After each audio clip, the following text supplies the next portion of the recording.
Bowser with Falcon before this. So he's going to be going Falcon this entire month. I forgot about that. Oh, man. So now he's super committed at this point. Sage, how does it feel to be the voice in the sky? He controls the street. He controls everything, flow of the matches. He could have everything ready and just be like, no, you're not ready yet. Okay, now you're good. What? No, you're not ready. Okay, now you're good. All right, so... well, so much for that. I guess I will eat my own words now.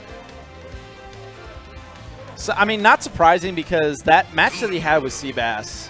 At Villager Falcon is miserable. Yeah. It's just terrible. Yeah, like Falcon is designed to be kind of a zone breaker, but Panda plays Villager and just builds up this wall of projectiles where it makes it really hard for Falcon to get in and get his damage. So yeah, you also don't have a lot of unique variations of ways to recover. You just will be sad most of the time. So not surprising to see Sheik here. And these guys have had their matches are always close, regardless of the winner. When these two and they've been going back and forth. Panda Bair has been able to take sets off of Big Mac recently, like, and not even like having it close, like being a little bit dominant in the matches too. Like as Panda's starting to play people more and more, like he's showing like, no, I can be top 8 material too. I can hang with Chicago's best as well. Yeah, Panda was ranked 5 on the PR before this one, so he had a hell of a run. Yeah, so now he's starting to show, like, you know, maybe I can still be that number 5 spot. One thing Panda's been taking full advantage of in these matchups is really just Sheik's weight class. Panda is not afraid to be like, all right, I caught you with a bowling ball at 80, you're dead. Yeah. Like it's, if he gets you, he will throw it out quite a bit. Yeah, good turnips.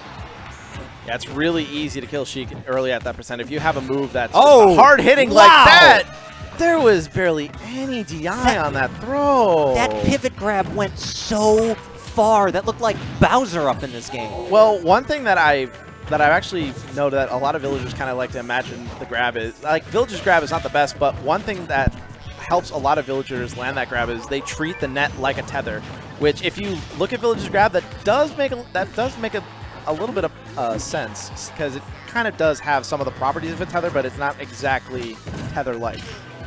All right, so Panda up 1 stock here, although Big Mac at many moments can just take a stock from you. Momentum canceling with that Lloyd Rocket, getting back, doing a good job of stalling his recovery. Yeah, not even going to bother challenging him on the ledge. He's just going to go to the other side. It's the smart move. Big Mac hitting the short down B, but he has no rage. Oh, runs out and catches him with the vanish. Catching Panda sleeping off stage. And again, that bowling ball just sending Sheik so far. After those nerfs, you know, Sheik going on that Seattle Sutton. Yeah, Panda's kind of in a little bit of a groove since that Rickles matchup. He had to go pretty nuts to win each of those games he was behind, and now suddenly he is just playing in good flow. He knows how to chain his moves together in pretty much every circumstance. And he is executing. Showing some really good villager play right now. He's been patient this entire match, and he's been playing his cards rather well, knowing when to throw out the hitboxes, knowing when to throw out the projectiles. Although he did get caught by that vanish. Big Mac very much in this game. And he shook it off rather quickly, too. Like, normally if you get hit by something like that, that's another one of the mental aspects where it just, like, shakes you up a little bit. It hasn't shaken up Panda at all. He's just sticking to his game plan, not Big Mac worrying about anything. Big Mac not being afraid here to needle camp a little bit, just to try to make the percentage and even. Again, the pivot grab, but not quite at the ledge. Got to be careful with it. Oh. No bowling ball. It was close. Just sometimes you throw out a lot of hitboxes. It's easy to get caught by one. Oh, yeah, no, that Panda's a master at throwing out all those dangerous hitboxes by the ledge. And that's kind of got Big Mac frozen. Like, when that tree is up on that platform, that's really an area you don't want to mess with, because if, you know, Villager waters it, that's that platform. You're going to die super early to that. Big Mac gets the grab. Goes for the side B off stage, down B off stage. That's going to do it just barely. So Big Mac avoiding some pretty scary situations in that first game. And he's going to... Now, he brought that back. He was behind a lot of the game. And for all of Panda's executing, it doesn't matter. Big Mac caught him with a vanish off stage. And then bouncing fish is the great equalizer. Sometimes you can down B somebody at 70 and they just happen to be way off stage, especially on Smashville. And the vital moment of that game was easily that vanish kill, because as soon as that happened, that's when the momentum started to swing in Big Mac's favor, and you know, Panda started to back off a little bit, do everything he could to just kind of compose himself, but you know, over time, you know, just slowly chipped away until it was death. All right, we'll be going to Dreamland here. Not a particularly surprising choice. Big Mac with a quick pivot grab into Parasol.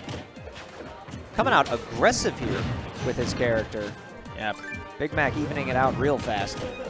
I mean, Big Mac's been known for his aggressive Sheik, and one thing that he's been getting a lot better with, he knows when to turn on the offense, and he knows how to turn on the rush down, and when to basically turn it off. Like you saw last match, he was like starting to needle camp, which needle camping and Big Mac don't really go hand in hand a whole lot. Big Mac likes to be up in your face. Big Mac likes to, you know, push the pressure a lot of times, but you know, he did what he needed to do. Yeah, when it comes to it, like, I mean, he got just enough damage in there and then started going for some offstage game, and he hit immediately.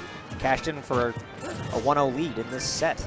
And right now, these guys just fighting as hard as they can to stay on stage. Like, every time we look up, they're kind of switching places. When you try to get him with a toe touch there, but reading that roll. Good dash attack. I don't see that too often. That was some smart movement on the platforms there. Like, he saw that Panda was going to go for something, so he decided, catches not quite it. Going to kill. Right after a bowling ball into up tilt. That's such scary coverage. Yeah, it's part of the frame traps that Villager has by the ledge that you really don't want to mess with. Back throw, not gonna again.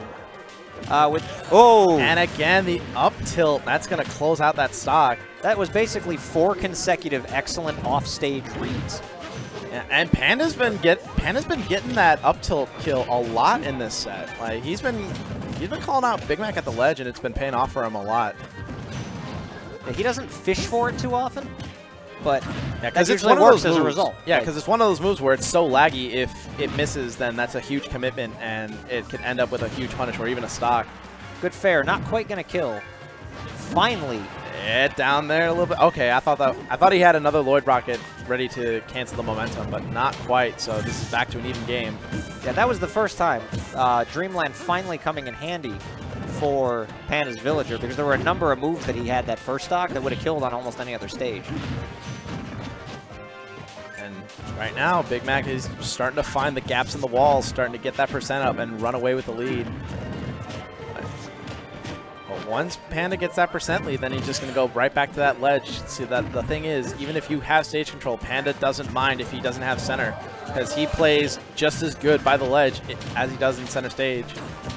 Panda throwing out the Lloyd Rocket so that the bouncing fish would hit that instead of his face, probably saving his stock and his tournament. Yeah, he's utilizing that Lloyd Rocket really smart. Anytime that a hitbox is coming his way, he just uses that as a shield. Big Mac's wisely recovering high. Villager only has so many options that he can quickly throw out. Also, the push box from the water can also aided his recovery a little bit inadvertently. So, really smart play. Oh, the bowling ball! There's the bowling ball. And yeah, Big Mac had to not throw his head. All right, we're gonna have a game restraint. I like that. I like that the homie's showing some restraint a little bit, because, like, you know, like, let's be real, Big Mac has some nice hats. Like, and after, like, no, he chucks some of these hats after his loss. Like, understandable, because, like, it's better your hat than your controller. Yeah, one of those things breaks against a wall.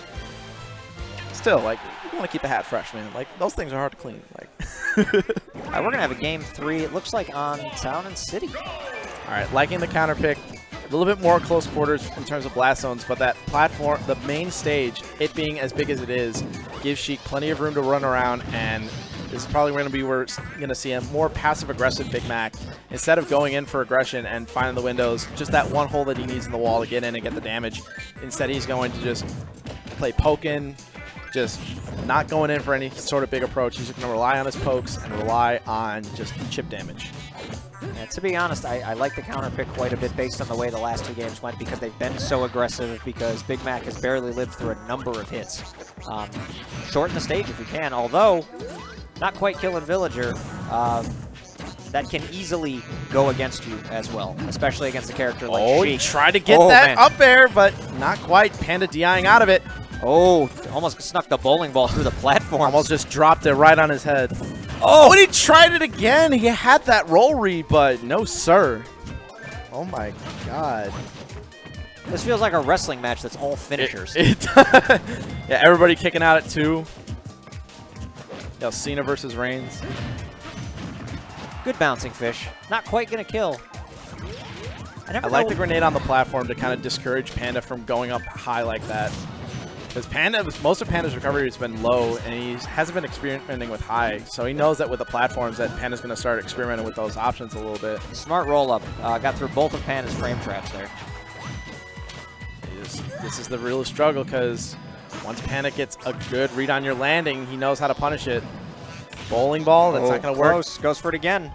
And Big Mac's starting to roll from ledge. Like he acknowledged that he's been getting hit by that up tilt with the regular get up. So instead of trying to risk it with just get up attack or anything like that, he's just going for the roll. He's trying to any option that isn't punishable by that up tilt. Gets the fair. Villager was almost 150. That's going to kill 150 and super close to the ledge, and Sheik with rage. So it's a back. At a range where really the only punish that he could have afforded was down tilt. All right, Big Mac's got his rage, and you know he wants to maintain it. He's got to rack up some damage and quick. Panda is making that an eternal struggle. And Panda's spacing has been kind of lacking more and more. And again, he had that roll read, but not in time for Big Mac to get his shield up. Like these last-minute situations where you think the move is going to connect, but then, nope, kick out at 2. Try for the axe on the landing there, but the landing lag on that Vanish is just way too quick for that. Oh, wow. Blood Rocket. This is a dangerous situation. Nice use of dash attack to catch him low. Sheik has a whole lot of recovery. Finally, Panda was ready for the roll-up, and he adjusted to have the up tilt ready and waiting. He covered every single option there beautifully. Like, first bowling ball, okay, no. He's going to roll because I conditioned him, and then up tilt. Yeah, very smart play. All right, we got a last stock game 3 situation. Both these men have their tournament on the line. Nice conversion there, get some damage. Nice grab through the Lloyd Rocket smoke. That was like normally in situations like that you want to opt for some of the like a safe escape option because you really can't see what your opponent's kind of setting up. But no, Big Mac just went straight for the grab. And I'm liking that he's now starting to punish these Lloyd pulls on the stage if he's close enough to get a dash grab. Yeah, he hasn't needed to respect the Lloyd Rocket because his character is quick enough. He has gotten a lot of damage in on those punishes. Panda's in a real bad spot here. He's off stage. Tries to the bouncing fish, gets one hit of the balloon, so makes that safe. Not overextending anything. Was reading for the up tilt. Tried to get the delayed up air. I'm pretty sure he could have just gotten immediate up air after that. It looks like he waited for an air dodge read that really wasn't needed. He has a tendency to bait looking for the air dodge. Panda was just ready with the turnips though, so. But you can't let Panda keep getting these straight hits. He's got axe online and got a lot of rage. So if the time to close out the stock is now. Oh boy. Here comes Panda. Panda suddenly smelling blood. All of a sudden, this is looking like a different story. Gets the Lloyd Rocket out to save himself again. That has been saving him this entire set. Gets the grab into the bouncing fish. That's going to take the set. Just barely gets it. Big Mac breathing a big sigh of relief.